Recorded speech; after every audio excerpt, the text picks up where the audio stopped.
chegou o dia do nosso primeiro encontro do webinário As Emoções em Psicoterapia.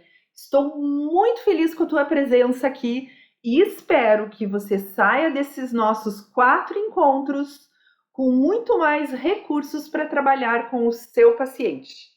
Esse é um projeto do Entre Psis e eu tenho como finalidade profissional e pessoal que você tenha e que você amplie muito as suas capacidades de atendimento e de cuidado às demandas emocionais do seu paciente. Para quem não me conhece, eu deixo aqui a minha apresentação.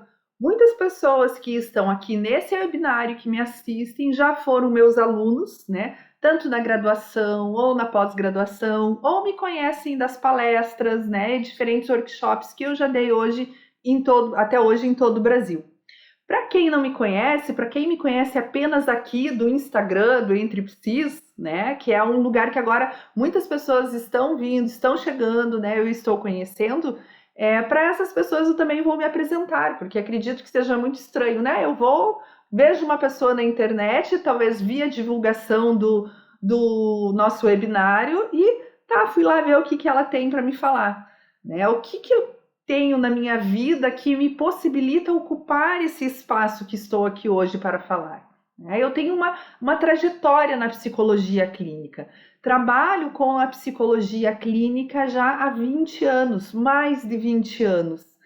Trabalho na terapia cognitivo-comportamental, hoje trabalho também com as terapias contextuais, já fiz mestrado, especializações, formações, muitas coisas dentro da área clínica.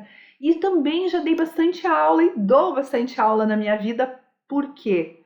Porque um dos meus propósitos é trabalhar com a capacitação dos psicólogos.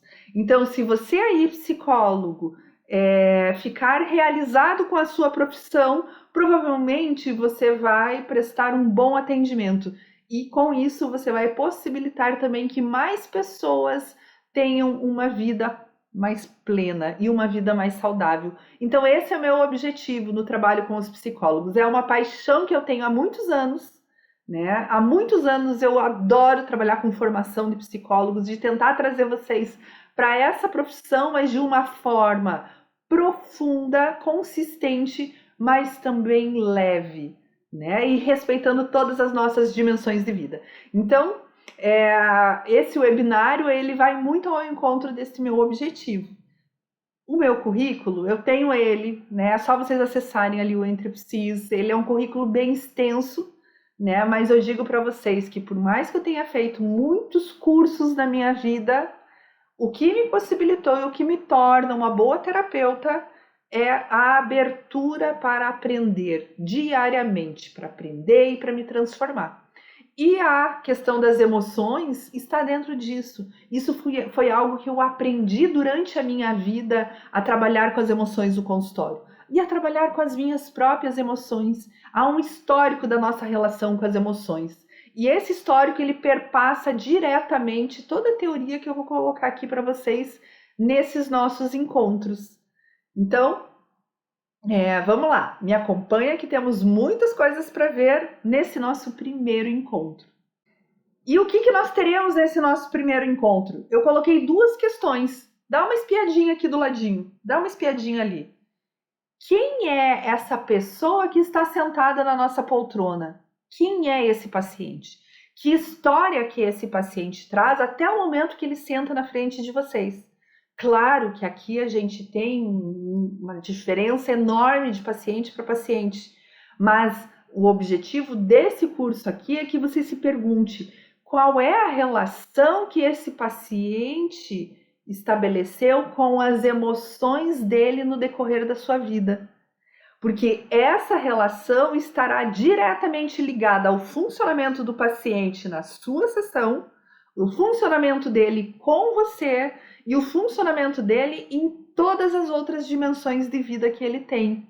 Então, um paciente, por exemplo, que ele vem com a ideia de que ele precisa ser forte, que chorar é vulnerabilidade, que prestar atenção nas demandas e nas necessidades emocionais que ele tem é se lamentar, o que vai acontecer com esse paciente? ele terá dificuldade em sessão de mostrar a vulnerabilidade dele, de se permitir, não é nem esconder de uma forma, não vou mostrar para a terapeuta, não, é numa forma de não se permitir. Por quê? Porque tem essa crença de que é fraqueza, ou de que é se lamentar, choramingar, como dizem muitos dos pacientes. Então, entender essa relação do paciente com as emoções te dará muitos recursos para trabalhar com aquilo que acontece no próprio setting terapêutico, até para realizar as intervenções com o paciente nas problemáticas que ele traz para você no dia a dia. Agora, né, o que os pacientes trazem para a gente nas primeiras sessões? Boa parte deles trazem toda uma ideia, eu digo que é uma ideia do senso comum. E é uma ideia quase daquela autoajuda alienada que nós temos. Então, quais são essas ideias? Eu reuni aqui para vocês, eu vou pedir que vocês olhem, no geral, alguns posts que eu fui encontrando de ideias que os pacientes trazem para a sessão, de como eles devem se relacionar com as emoções. Então, eu vou pegar aqui algumas para vocês darem uma olhada. Veja essa primeira aqui. É hoje o dia da alegria. E a tristeza nem pode pensar em chegar. Qual é a ideia que esse post traz? Que não é só o post, é toda uma cultura das emoções que nós temos. Qual é a ideia? Que é ruim se sentir triste, que a gente deve ficar feliz, que a tristeza ela deve ficar longe, que a tristeza é ruim. Outra ideia que a gente tem aqui, a alegria é geralmente o resultado de se estar muito ocupado para se sentir infeliz.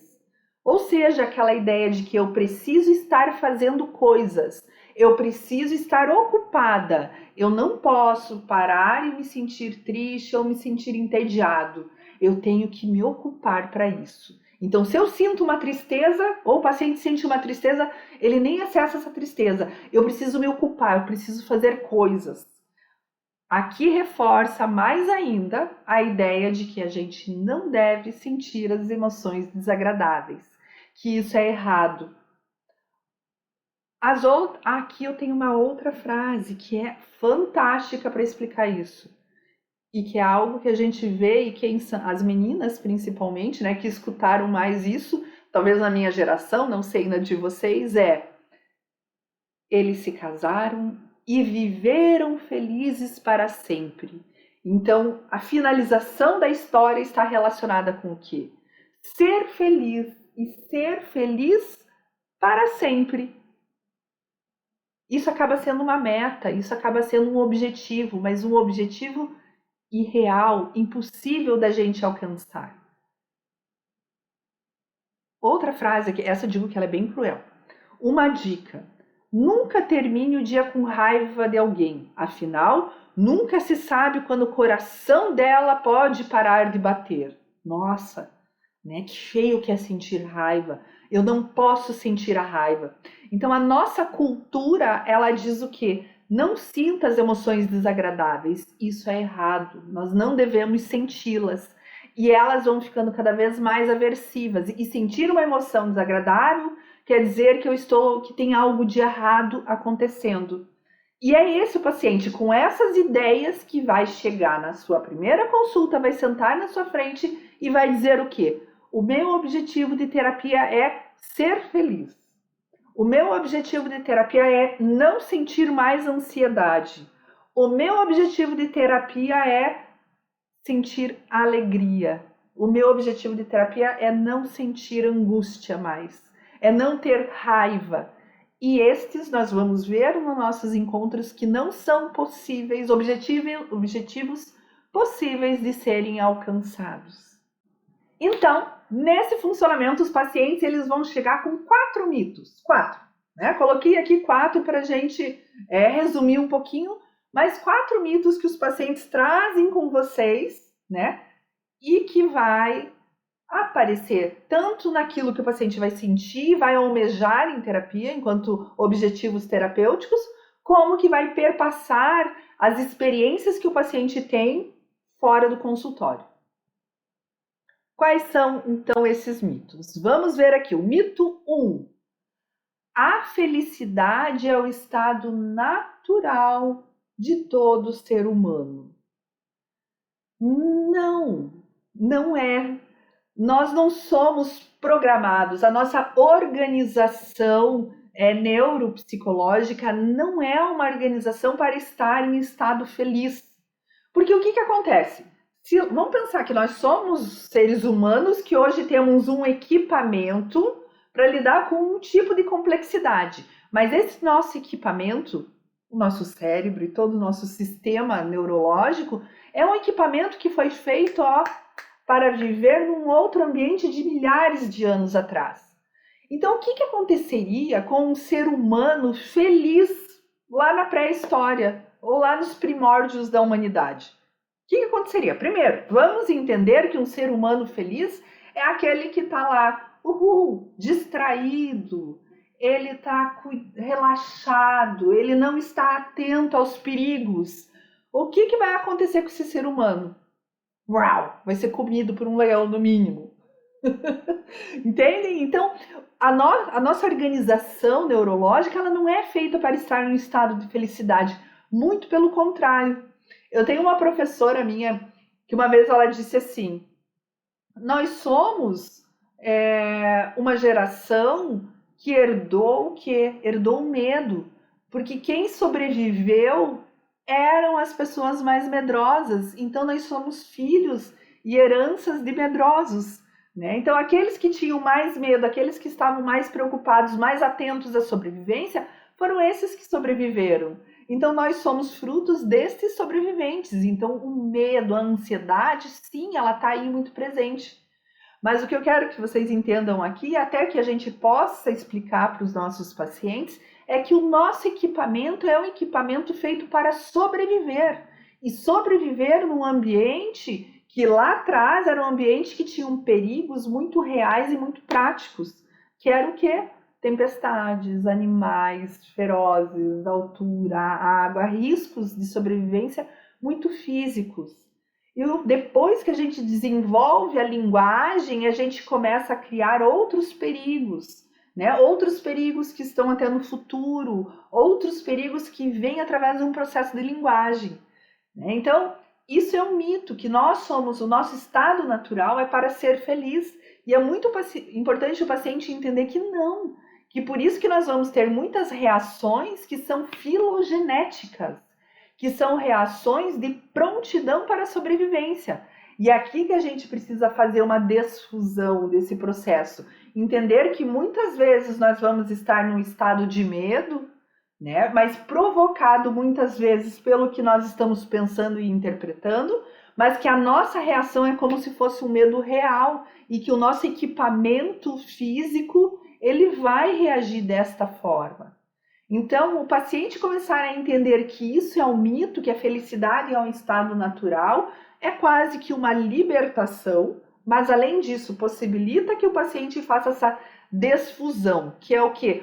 Por mais que o meu equipamento esteja todo ligado, como por exemplo num ataque de pânico, né? Eu posso entender que não tem um perigo real nessa situação. Qual é o nosso mito? Número 2, que os pacientes trazem para o consultório. Se você não é feliz, não é normal. Eu preciso estar me sentindo bem para ser uma pessoa normal. E aqui os pacientes vão trazer para vocês demandas e funcionamentos disfuncionais de diferentes formas. Por exemplo, o paciente ele pode achar que sentir emoções desagradáveis, e vocês vão ver aqui que eu vou nomear as emoções em 2 tipos, emoções agradáveis e emoções desagradáveis. É isso só que diferencia as emoções, não são emoções boas e ruins, emoções certas e emoções erradas, não. São emoções agradáveis de sentir e emoções desagradáveis de sentir. O que acontece? As emoções desagradáveis de sentir, para alguns pacientes, pode sinalizar que ele tem algum problema, e algum problema muito sério. E, por exemplo, uma das estratégias do paciente nesse caso é nem acessá-las ou não falar sobre elas. E aí pode ser aquele paciente que chega para vocês e fala: não, meu casamento está tudo bem, meu marido é ótimo, meus filhos são ótimos, está tudo certo. Então vocês vão começar a ver que o paciente está tudo bem para o paciente. E aí vocês se perguntam: tá, mas o que você está fazendo aqui? Né? Então aí o paciente ele pode trazer um problema, um ponto de problema. Por exemplo, estou com dificuldade de passar pela perda de um pai, de uma mãe, né, ou de alguém mais próximo. Só que aqui é uma emoção extrema que traz o paciente até o atendimento. Mas que ele, na realidade, só vem para o atendimento por ela ter ficado extrema. Mas que o funcionamento do paciente é de negar, evitar sentir as emoções desagradáveis. Mas eu evito sentir isso porque senão eu sou uma pessoa errada. Eu sou uma pessoa que não é normal, porque eu preciso estar num estado de, eu digo entre aspas, de equilíbrio, certo? Então, esse mito ele pode aparecer dessa forma na sessão, com aquele relato que vem, não, tá tudo certo, tá tudo ok. E pode aparecer também pelo paciente evitar, ele vai evitando entrar em contato com muitas coisas na vida dele, até o momento que às vezes ele fica muito triste porque as coisas começam a perder o sentido. Porque esse é o maior problema da evitação. Eu evito as emoções desagradáveis. Mas quando eu evito as emoções desagradáveis, eu evito as agradáveis também. Porque o mecanismo ele pega o todo. Qual é o nosso terceiro mito em relação às emoções? Precisamos nos livrar dos sentimentos negativos para ter uma vida melhor. Então eu não posso se eu me conecto com a tristeza, quer dizer que eu estou me lamentando. Isso eu já ouvi muito no meu consultório, eu estou me lamentando. Ou eu estou sendo muito negativista, ou aquela frase que vocês já devem ter ouvido. Não, mas tem pessoas que têm problemas muito maiores que os meus, não posso ficar pensando nisso. Então aqui é quando o paciente ele não se permite vivenciar os sentimentos negativos e que ele tem que achar formas de se livrar desses pensamentos. Nós vamos ver num momento em específico, o próximo encontro inclusive é sobre a evitação, o problema disso. Então muitas vezes os pacientes podem encontrar mecanismos de evitação e alguns até buscam junto com a evitação também uma autogratificação, que aqui entra a bebida, o uso de drogas, né? O excesso de trabalho também, o comprar compulsivo, entram muitas coisas. Então, esse mito de se livrar dos sentimentos negativos e fazer algo, né, é uma sistemática que vocês vão encontrar com muita frequência no consultório. E aqui, quando vocês observem, tem que sempre se perguntar como que esse paciente ele interage com essa emoção, como que ele enxerga essa emoção. Então, aqui a crença eu preciso me livrar da emoção desagradável. Quarto mito. E esse é um mito muito colocado. Deixa eu pegar minha água aqui. Vou sair da tela para pegar água. Voltei, que tá no chão. E digo esse binário, a minha ideia é não fazer muita edição, não cortar muito. É para ficar como se fosse uma aula mesmo. Até tive a ideia de fazer ele gravado para possibilitar que vocês possam assistir no melhor momento, né? Então, por isso não farei muitos trabalhos de edição aqui não. É como um fluxo de uma aula, né? Quarto mito. Você tem que ser o paciente chega aqui achando que eu tenho que ser capaz de controlar aquilo que eu penso e aquilo que eu sinto. E isso, muitos pacientes chegam porque isso é uma ideia que está impregnada, incrustada na nossa cultura. Controle os seus pensamentos, controle aquilo que você sente, não escute a sua emoção, temos que ser racionais. Aqui entra muito aqueles pacientes que racionalizam, né? E sabe que eu tenho um perfil muito grande de pacientes que racionalizam que vêm me procurar. Provavelmente porque eu sou sistemática, né? Eu sou muito sistemática, organizada. Então, o paciente que tem esse funcionamento, ele gosta muito do meu trabalho, né? Então, acabam me procurando, indicando e vindo mais para atendimento. Só que eles não contam com o quê? Que eu vou ensinar eles aqui a também escutarem o que a emoção tem para dizer. Porque é a emoção que vai dizer o que é importante para a gente. A razão, ela é legal porque ela organiza, ela coloca as coisas em ordem, ela consegue executar. mas é a emoção que vai dar sentido para todo esse fazer. Então, aqui, o trabalho é fazer o paciente começar a desconstruir esse mito, que ele tem que controlar o pensamento e ele tem que controlar o sentimento.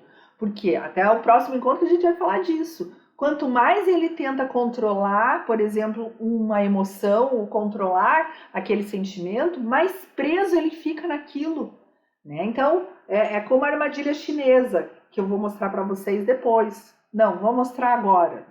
Isso aqui é armadilha chinesa, muitos de vocês já conhecem, mas para aqueles que não conhecem, é algo que eu uso muito com os pacientes para desconstruir esse mito, que é o seguinte: se eu tenho aqui uma situação que me desperta emoções e me desperta, claro, pensamentos, um fluxo intenso, quanto mais eu fico tentando controlar essas emoções e quanto mais eu fico tentando controlar esses pensamentos, controlar, me afastar, vou embora, olha o que acontece comigo.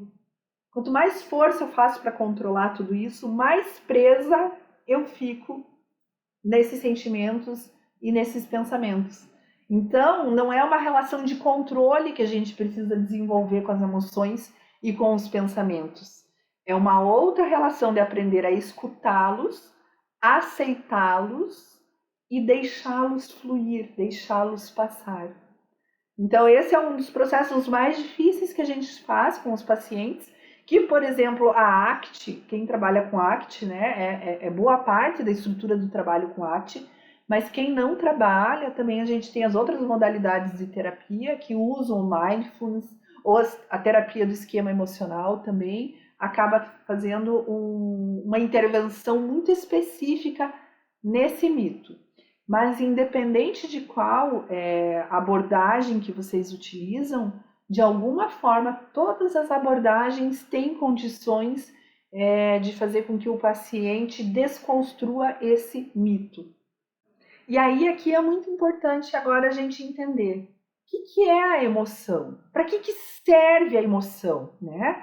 A gente tem que entender que ela vai acompanhar, a emoção acompanha a gente todos os dias, em todos os momentos, né? A gente tem um fluxo de emoções que faz o quê? Ajuda a gente a entender o que está acontecendo ao nosso redor. As emoções, elas são importantíssimas para ajudar nessa interpretação, né? Então, a emoção ela ajuda a dar cor. Eu digo, a razão, ela vai dar forma para as coisas, mas é a emoção que vai dar cor. Então, a gente precisa ter uma mente, aí a DBT é muito boa nisso, de falar sobre a mente sábia, né? Que é o que é a mente sábia? Aquela que escuta a mente racional e escuta a mente emocional.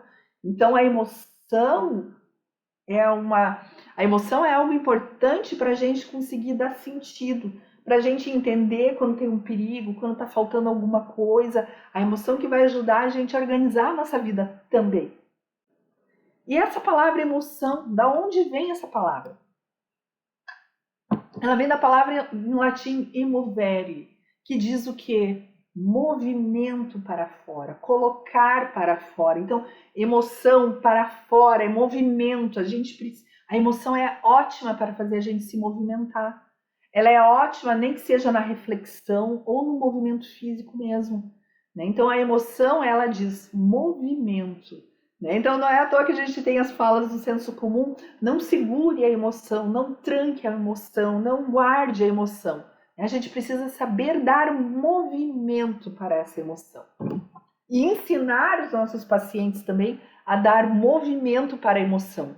E o próprio terapeuta precisa usar as suas emoções para entender o que acontece com o paciente. Mas guardem aqui, a emoção estará sempre em movimento. E perceba, por exemplo, eu vou pedir que olhe essa imagem, né? Imaginem que vocês estão olhando essa imagem e vocês não têm emoção. Fizemos uma lobotomia em você e você não tem emoção. Qual é o risco de você não sentir medo aqui? O risco é que você vai colocar a mão ali e você não vai perceber o que é a emoção que vai te dar. A emoção que vai te dar a leitura, que é aqui é perigoso. Né? A emoção que vai olhar esses dentes, aqui é uma emoção mais de base filogenética que eu tô falando para vocês. Por quê? Porque vocês vão olhar esse dente, vão olhar essa postura, né, da gengiva mais levantada, mais aparecendo todos esses dentes, que é uma posição de ataque, esse olho mais arregalado. Então aqui a gente precisa ter a emoção para dizer perigo. Então, é isso que nós vamos trabalhar com os pacientes. Como que eles podem, ao sentir essas emoções, começar a entender o que elas querem dizer. E o que elas querem dizer, mais aproximado ainda aos valores que esse paciente tem. E como colocar isso num movimento de aproximar o paciente da vida que ele deseja ter. Então, alguns princípios aqui das emoções. Primeiro, elas iluminam o nosso juízo, elas clareiam as coisas para a gente. Se a gente sabe se relacionar com as emoções, ela protege a gente, ela ajuda a gente a tomar decisões. A emoção também, ela pode, dependendo da forma que a gente vai ler as coisas, a gente pode ficar preso na emoção. E aí essa emoção ela já não vai nos colocar em movimento, ela vai nos paralisar. E é aqui que entra o nosso trabalho com o paciente, é como ele se relacionar com essa emoção de forma que ele possa se movimentar. Quando ele paralisa, é sinal que aconteceu o quê? Algum tipo de controle ou alguma crença que o paciente tem em relação àquela emoção que não permite que ele enxergue a sabedoria da emoção. E as emoções, elas vão agir nos nossos 3 planos principais. Elas vão agir nos nossos pensamentos, ela vai influenciar os pensamentos, ela vai influenciar os nossos comportamentos e as emoções vão influenciar nossas relações sociais. Não tem como nós nos livrarmos das emoções. E nem devemos, porque aí a gente perderia o sentido da vida.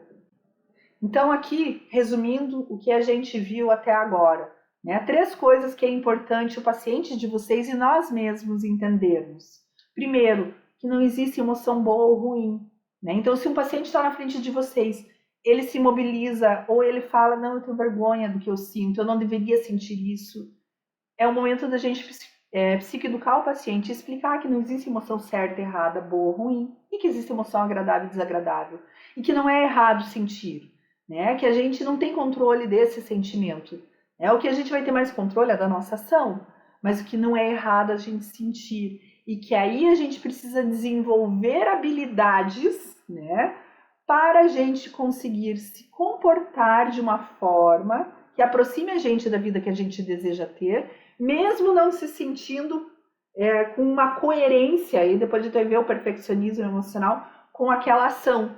Então, eu posso sim estar com muita raiva e vontade de te bater, mas eu posso não te bater, porque para mim é importante e valoroso, para mim é valoroso ser uma pessoa assertiva, educada, e por eu ser contra a agressão.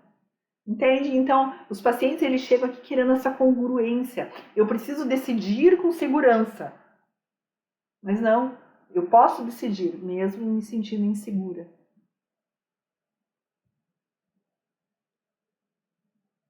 E quais são as emoções básicas? E o que essas emoções básicas têm para nos dizer?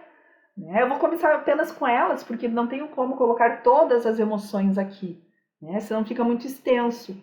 Mas eu brinco que as emoções são quase como uma alquimia, né? E a gente tem que entender a função dessas emoções. Eu explico para os meus pacientes tudo isso. Então, primeiro, eu digo para os pacientes, explico para eles que toda a emoção tem uma função. Toda emoção, ela aparece para dizer alguma coisa. Toda emoção está ali porque ela precisa estar ali. E é essa função que a gente tem que aprender a compreender, aprender a entender, aprender a ler qual é essa função. Então vamos pensar aqui na primeira emoção, o medo. Qual é a função do medo? O medo tem a função de preservar a nossa vida. Então, quando eu tenho medo, o que está acontecendo? Eu estou me sentindo desprotegido, eu estou me sentindo frágil, eu estou me sentindo exposto, eu estou me sentindo inseguro. Então, nessas situações, é claro que o medo vai aparecer. E essas geralmente são situações que têm algum tipo de risco. E está tudo certo sentir o medo nesse momento. Então, o medo, a gente tem que entender que ele é uma emoção universal e que vai colocar a gente para algumas reações. Ou eu vou lutar, ou eu vou fugir, ou eu posso congelar, o freezing, certo? Então, o medo tem uma função, sim. Se eu tenho que tomar uma decisão muito grande, se eu não sentir nada de medo, talvez eu tenha uma impulsividade que também possa me prejudicar. Então, o medo ele vai aparecer em situações arriscadas. Então, e é uma emoção da base filogenética, Eu estou pegando aqui um material que eu tenho, dos cards das emoções, onde eu coloquei aqui deixa eu separar aqui, toda a gama das emoções do medo. Então, é importante o paciente aprender a entender que sim, em situações arriscadas, em situações incertas, né, o medo ele estará presente. E aí eu coloquei aqui os cards das emoções, tá? Que é os cards das emoções, esse aqui. Ele foi feito para ajudar o paciente a identificar não só as emoções básicas, mas também as emoções complexas. Então, de emoções básicas, a gente tem o medo. E é importante o paciente entender quais emoções também, no nível mais secundário, estão aparecendo ali. Então, por exemplo, eu tenho a dúvida, a ansiedade, os ciúmes, a vulnerabilidade, a desconfiança. A gente tem várias situações que são do domínio do medo, que é importante o paciente aprender a nomear para ele entender a função daquela emoção naquela situação. Então, uma pessoa sem medo pode ter problemas. Agora, o excesso do medo é o problema. E o excesso do medo ele vai acontecer pelo quê? Pelas ideias e pelas crenças que a gente está colocando sobre a própria emoção e sobre a situação. Então, o excesso ele vai paralisar, né? Ele vai deixar a nossa vida parada, sem fazer com que a gente consiga se aproximar daquela vida que a gente deseja. A outra emoção importantíssima e que eu adoro trabalhar no consultório é a raiva. Porque muitas vezes a gente tem pacientes que não se permitem sentir a raiva. E veja bem qual que é. Por que a gente sente raiva? Porque a gente foi ofendido, algum direito nosso foi violado, porque alguma injustiça está acontecendo, algum desrespeito está acontecendo, porque nós estamos sendo agredidos, né? Algo, digamos assim, que acontece ao nosso redor que viola limites, que viola o respeito. Então, olhem como a raiva ela pode ser uma emoção também que vem muito para nos proteger ou para sermos justos com as coisas que acontecem ao nosso redor. Então, um paciente que não se permite sentir raiva é um paciente que é daquele perfil mais passivo. Tem muitos pacientes aqui no consultório que eu atendo para ensiná-los a ter mais raiva. Para quê? A raiva é uma emoção externalizante, ela pode colocar a gente em movimentos. Então, perceber que um paciente ele tem muitas crenças de que a raiva é errada, que ele não pode se permitir sentir isso, pode ser que esteja atrelado a uma passividade. E claro que o outro extremo também, o paciente impulsivo, né, que ele age só em congruência com a raiva, ataque, ataque, ataque, também é um paciente que terá prejuízos nas relações sociais, certo? Mas a função da raiva, ela é importantíssima, ela está lendo injustiças, ela está lendo desrespeito. Então a gente não pode eliminar a raiva, nenhuma emoção, é claro, a gente pode eliminar, mas a gente tem que aprender a ler o que ela está dizendo sobre aquela situação e a gente aprender a se comportar, né, em direção de uma resolução, e aí vai depender, claro, de cada uma das situações. Então, a raiva é uma emoção importantíssima. Eu digo que é uma emoção muito reprimida, né? Principalmente se a gente olha, eu acabei estudando muita cultura das emoções, então, por exemplo, as mulheres não podem sentir raiva. Se uma mulher ela está com mais raiva, mais firme, o que acontece? Essa é uma mulher descontrolada. Agora, um homem, se é mais firme, ele é um homem, uau, um homem firme, é um homem forte. Né? Então, tem muito da questão cultural em como que a gente vai se relacionar com essa nossa raiva. A tristeza é outra emoção também. A tristeza é uma emoção que eu percebo que para muitos pacientes é muito aversivo sentir a tristeza. Mas a tristeza tem uma sabedoria ótima, né? Então veja bem, quando que a gente vai se sentir triste? O paciente vai se sentir triste quando ele está perdendo algo que é importante para ele, né? Quando ele está se sentindo desvalorizado, quando ele está se sentindo incapaz, quando ele está se sentindo não aceito. Então provavelmente ele vai ficar triste porque muitas coisas que são importantes para ele estão se afastando, né? Então, nesse afastamento vem a tristeza.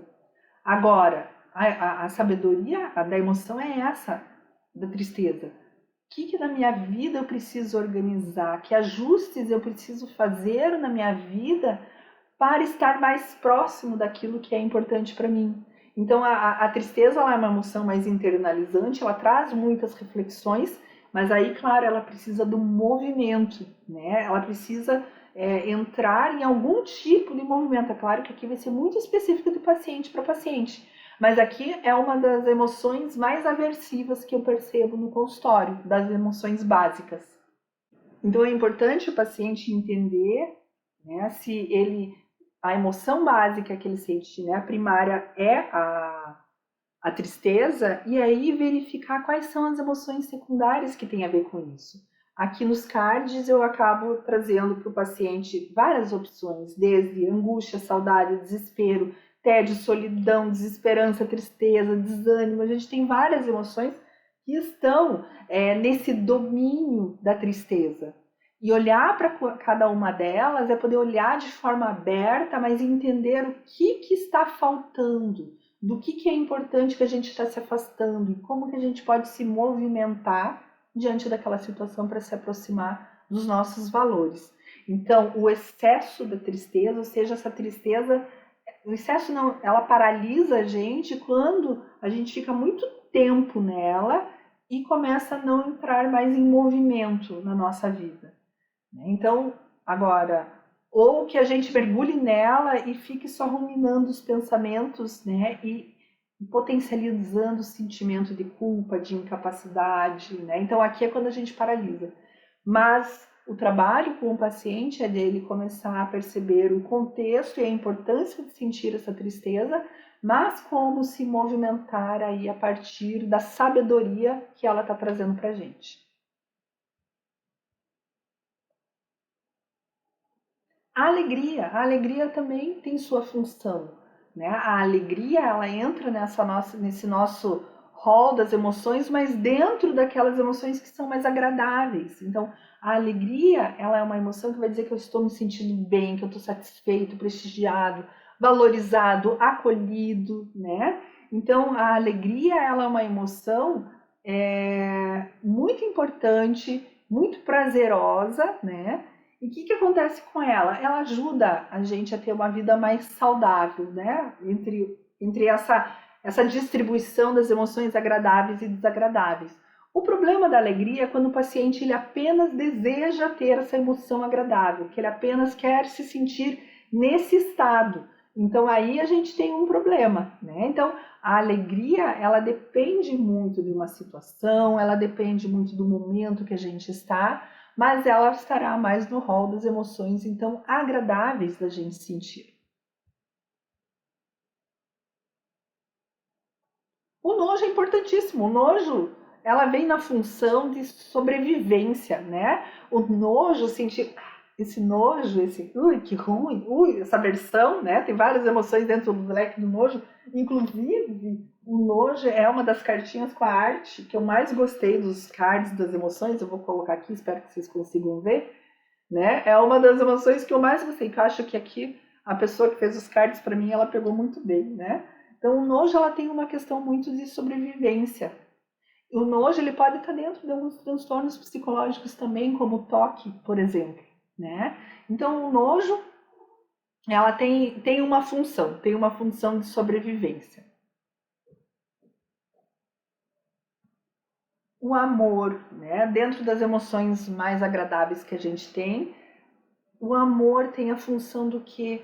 De aproximar, né? Ele tem a função de apego, a função de vincular, que é uma necessidade que nós temos muito grande, né? Então, o amor, inclusive a falta e o medo de não ter. A gente pode ter tristeza por não ter amor, o medo de não ter amor, né? Então, o amor é uma emoção importantíssima, né? E veja que tem uma função no momento que eu tenho um filho, dentro de um casamento, né? Então é como que eu vou sentir essa emoção e expressar essa emoção, né? E como que é para o paciente, qual que é a visão que ele tem de amor. Porque o amor é uma das emoções que foi mais nomeada e explicada de formas diferentes. De todas as emoções, o amor é a mais complexa, né? Em definições. O que isso quer dizer? Que para cada paciente o amor vai ter uma função, vai ter uma definição. Então é importante verificar como que é isso para o seu paciente. Então até aqui eu gostaria muito que vocês entendessem que a gente aprende a lidar com nossas emoções, com nossos sentimentos, né? A gente aprende como, né? Desde um ambiente cultural, o que a nossa cultura fala sobre as emoções, e o que eu mais percebo, a cultura ela fala que a emoção é algo que te enfraquece, né? A emoção é algo que te atrapalha. Isso vem muito desse viés cultural. A família também, né? A família, ela muitas vezes pode deixar uma mensagem que essa emoção ela incomoda. Não sinta, não me incomode com isso, se afaste, não sinta, né? Então a família muitas vezes pode atrapalhar essa nossa relação com as emoções.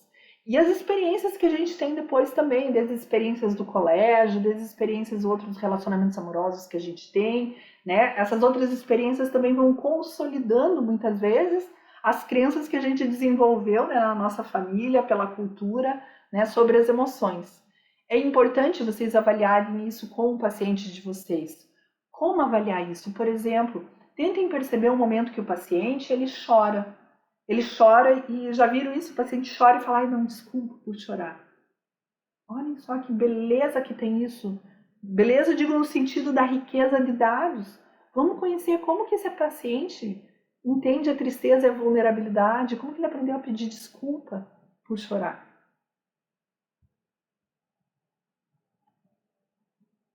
Então aqui foi esse primeiro momento do nosso webinário, né? Esse é nosso primeiro encontro.